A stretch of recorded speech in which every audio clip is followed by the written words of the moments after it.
Yo, what is good, Caitlin Blanton? I am your guide Q. Welcome back to some r/cringetopia. I'm ready to experience some physical pain. I hope you are as well. Let's just do it together. Alright, I absolutely love this because I obviously secretly hate Reddit.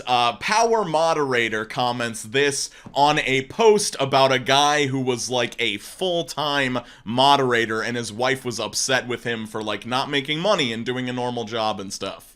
I'm seeing many bigoted comments down there, so I just want to make this clear. Any hate towards moderators will result in a permanent ban from this subreddit with no warning. This includes, but is not limited to, calling moderation a fake job or saying that we do it for free.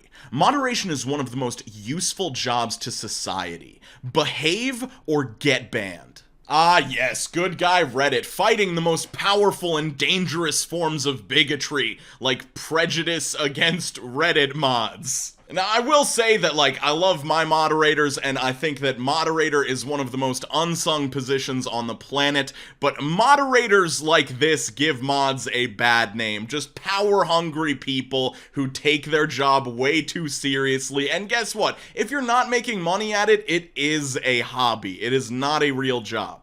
Alright, so this is a proposal going down at McDonald's, and this is just not a good idea. Like they seem happy, and this is all great, but they have to go right back to work after this. Like, McDonald's is very high pressure. It clearly took this dude a while to, like, get these roses for the heart on the ground set up and stuff, and nobody else around them cares at all. Like, there's not a single clap. Like, everybody's just at work, trying to do work. Okay, so I'm praying that this is satire, but you just never really know anymore. I've actually been, like, going through 4chan, trying to, like, infiltrate weird communities, and, I've seen a lot of stuff like this. The virgin white girl versus the Chad Asian girl. We'll start with the white girl. Not a virgin, old and haggard looking, secretly wants a black guy, acts like an adult, only knows one language, too tall, has weird bags of fat, doesn't want kids, thinks anime is for kids. Now the Chad Asian girl.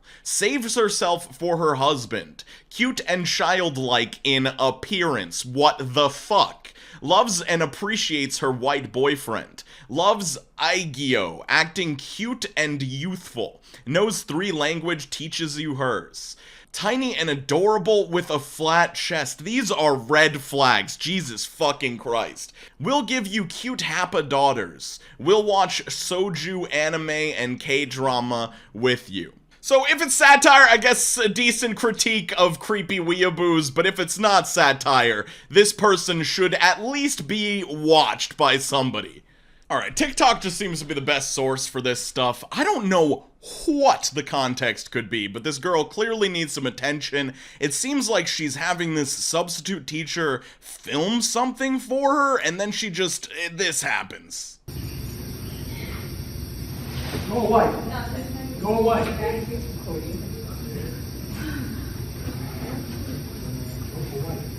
See, the difference between me and this kitchen here is I'm not afraid of no teacher. I don't care. Not good for her.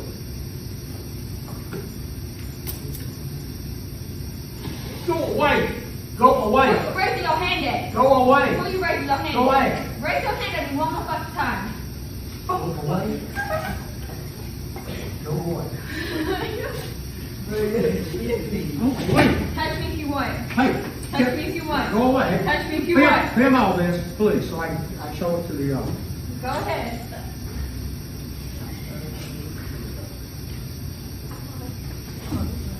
I know I did.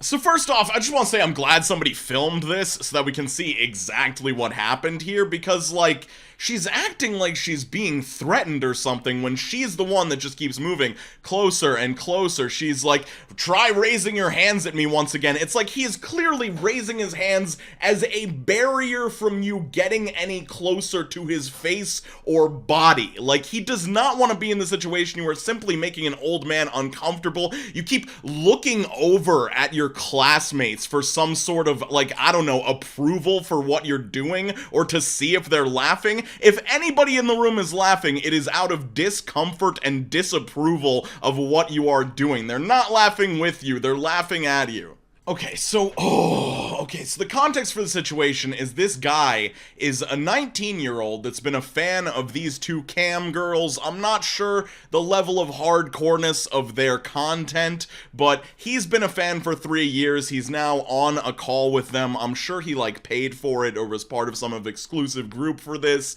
and he decides that he's so happy about meeting them that he also wants to introduce his parents to them, and it's very uncomfortable. 16 years old. And how old are you now? 19. Oh, for 3 years. Oh, that's amazing. And, may I? Yes, me, what? Oh, hello. Hello. Hello. Happy Halloween. Oh, hello. Status murmurs. Hello. Hi. Hi. Happy Halloween. And Happy Halloween. this Oh, here hello. So Oh, funny. who's the dog? Oh, who's the dog?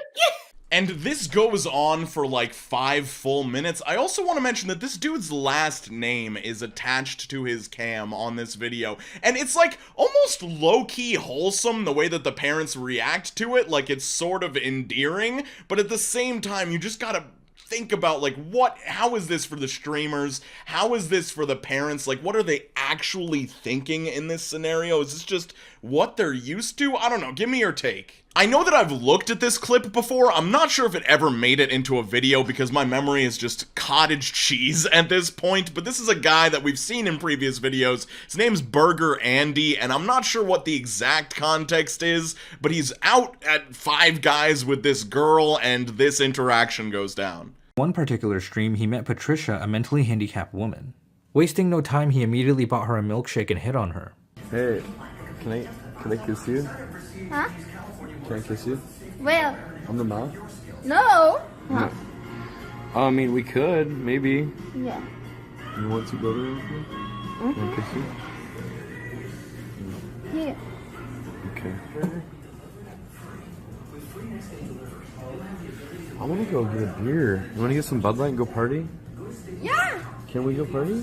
Well, We could go to my party in my van or something. So there's just so much deeply wrong here. This woman is mentally handicapped. He asks her to kiss. She says no. He then just starts going in for the kiss anyway. She says no again. And then his follow-up question is to ask if she wants to party in his van with booze. Like, the implications here are horrendous, and I think I might need to make a full video on this guy at some point. Alright, this video caused me many different genres of pain. These two are in a McDonald's break room, and I guess the guy thinks his laugh sounds like the Joker, and this happens. I've been told that my laugh is very reminiscent of the Joker. of the Joker, yeah.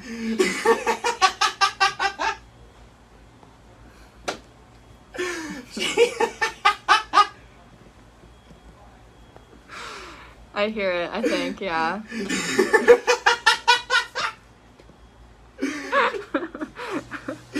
Are you laughing because I am? Yeah. Yeah.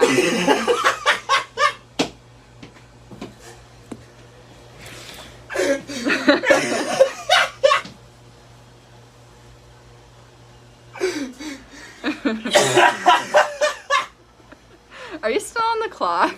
Yeah. Okay, go fucking work. I need a drink. I can't breathe. God. I can't fucking breathe. It's like, what the fuck? Why so serious? Oh my gosh. Okay, so what's got me so confused here is, like, it sounds like this dude is forcing this Joker-type laughter, but then he also seems to not be able to stop laughing, and it's not even like there's, like, an infectious laughter in the room going on. Like, this girl is very clearly laughing out of discomfort and laughing to try and, like, you know, keep the situation normal. But there are no actual laughs coming out of her mouth. Like, she's wiping a non-existent tear out of her eye to make it seem like she's laughing more. And, oh, this is just, why? So this is a poll on Twitter, and someone asked, should American schools teach Arabic numerals as part of their curriculum? Of course, 57% of people said no, but the little joke here is that Arabic numerals are already the numbers we use on a daily basis in the English language and a bunch of other languages. But okay, this might just be a pet peeve of mine, but I always hate when people use this little, like, oh, you didn't know what Arabic numerals are, as like a gotcha against people, because at the end of the day, it really is just a trivial fun fact that they're called Arabic numerals. I have not once seen people use the phrase Arabic numerals in a context that did not involve trying to make someone else seem stupid for not knowing what they are. Alright, so I'm mostly gonna let this woman speak for herself. This is 3 separate TikToks about this woman feeling as though she had stumbled upon a human trafficking situation at Walmart. I think I just stopped somebody from human trafficking at Walmart. This is what I saw. He had his hand around her waist and was holding her hand when they walked in. It struck me as really odd, but then I left and put my groceries away anyway. I'm sitting there and then it just hit me. You have to go back and check on this girl. I go back in and they're in line at the pharmacy. 100% she's giving me hand signals, which I interpret as, I need help. So I approach her and say, hey, you're about my niece's age. What nail polish color do you like better? And then I was like, oh my God, I love your dress top shirt thing that you have going on. Where did you get that? Her dad did the talking the entire time. So at that point, he turns around to talk to the pharmacist. I pull down my mask and I say, do you need help? She said no, really quietly, but that wasn't good enough for me. So I touched her shoulder and I said, are you okay? Do you need help? She said no again, so I had to accept that. So I started to leave. And then her dad came after me to confront me. Part 2. Dad continues to talk with the pharmacist and I go to a manager who then goes to the pharmacist and confirms that this girl is here with her guardian. So I'm with the manager and the dad/guardian comes up to me and says, why did you say that to her? And I was playing dumb, like, why did I say what? And then he says, what made you think that she wasn't okay? And I said, you know, it was when you walked in the door and you were holding hands, and that looked odd to me. And he says, so I can't hold hands with my daughter? At this point, he was so mad, he just stormed off. I left. I don't know if I did the right thing. I either left this girl and her family really traumatized, or if she is in an unsafe situation, I give her a little bit of confidence so that maybe next time if somebody's there to help, she'll take it. Part 3 on possible human trafficking. My conversation with Dad, if you're interested. Dad tells me that his daughter looks a lot older than she actually is. She's only 10. He says her mom does all of the shopping, so they don't know where her shirt's from, but he shows me the tag at the back. And then he proceeds to tell me on his daughter's behalf that I should get the pink nail polish. I just end it with, well, thanks for your help, and then go directly to a manager. Okay, so please give me your thoughts, because I need other people's opinions on this, but this just comes off as weird to me, because one, she opens it up by saying, I think I may have stopped a human trafficking situation, and it's just like, where? When did you see that happening? Because at the end of this entire rigmarole, this girl walked out of there with her guardian, and nothing seems to have been achieved. Furthermore, just the whole nature of this video, like, I'm not gonna hold this entirely against this woman, but she was clearly trying to build a social media presence before that and is still doing that afterwards. And the subject matter of this video feels less like some sort of PSA, like here are things to look out for, and more of just like, oh, look at this really good thing I did. Look at how everybody else was not taking the situation seriously, how the dad was being so offended. Yeah, I would be fucking offended too. Like, this whole situation is just a nightmare, and like, I want to believe that her heart was in the right place, but just the entire way she goes about these TikToks feels like it is all about her. Also, I just wanted to point this out. A bunch of people in the TikTok comments were saying that if somebody's actually in a kidnapping situation, you should not go up to them and try and call it out, but those people also didn't really explain why or give an alternative solution, so I don't know about any of that. A history TikToker's viral claim that ancient Rome didn't exist is getting backlash from academics. I don't know if any of you have seen this woman. She's been very popular on TikTok recently, and there are two possibilities with what's going on with her. Either she is just trolling everybody, or she legitimately believes this and is unwell based on the way that she acts in her videos. And either way, people are just constantly giving her exactly what she wants, which is an audience. Like, she'll make the videos making this incorrect statement, and everybody has to call her out and stitch her TikToks and respond to them and stuff. And it's just like, I don't know, I wish with people like this, we could all just collectively agree to leave them alone, because if they're trolling, we're giving them the attention that they want, and if they're unwell, we are just fueling their delusions. So I wanted to make a little bit of an apology for yesterday's trashy video. The editing on it is completely scuffed because a part of the video got copyright claimed and I needed to edit that part out. And in the process of editing, I somehow messed up a bunch of different parts of the video. I don't know how this happened, but the video is now a complete mess. I kind of wanted to repost it, but I thought that would be more disruptive to people thinking that it was a brand new video when maybe they've already seen it. So it's just gonna stay up in its current terrible form, but I promise I will be trying harder to make sure that newer videos are tight. I would like to give a major shout out to Hannah, Matthew Kendall, Caitland, Beth the Dork, Ashton Jacobson, June, Rocket Fist Rick, Alicia, Kennedy DeSilvis, Tapey, Hyper Ninja Child, Jared D, Regrettable Stitches, Allison B, Kaya Bay, Brittany, and Catco, as well as everyone else you see on your screen for being top tier channel members. Appreciate you guys. I hope everybody's doing super well, skating on to the best of your abilities, drinking a sufficient amount of water, taking care of yourselves and the people around you, and I'll see you super soon. Peace out, Cub Scouts.